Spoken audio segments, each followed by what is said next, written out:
flight risk and danger to the community, Judge. There's conditions that could. Yes, counsel, but what makes it a danger to the community is that when somebody who may be pregnant ends up with a fractured back, and the indication that I have is that she cannot walk or stand, that's a danger. No dispute, Judge. Respectfully, I don't believe that there's an allegation she's currently pregnant. That's not. I have down that the defendant and victim have a child in common. Victim has another child. Defendant is married to another woman, and victim reports the defendant and victim had a casual relationship that resulted in pregnancy.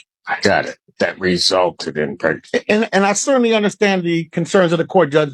But to be fair, a $1 million bond is traditionally reserved for homicide cases, Judge. In this case, in this particular case, Judge, not in this county.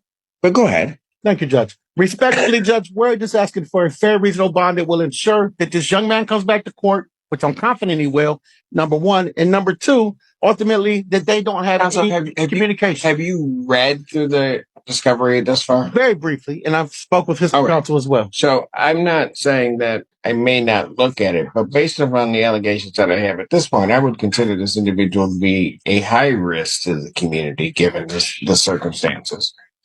I think when you look through everything, then maybe there might be an argument where the court would change its mind. But with what I have in front of me at this point, I think that the bond is appropriate. Would Your Honor consider a 10% provision? No, at this point. Thank you, Judge. I'm going to tell you, go look at all of the discovery, go through it. And I'm sure at the next hearing, you're going to raise some argument again. And that's fine. I'll hear it. And if you want to file a written bond request, we'll be more than happy to hear that. But based upon what I'm hearing right now, I think that this bond is appropriate given the nature and injuries and what this court would perceive the defendant as being a risk to the community. Absolutely. Thank you, Judge. Always a pleasure. Thank you.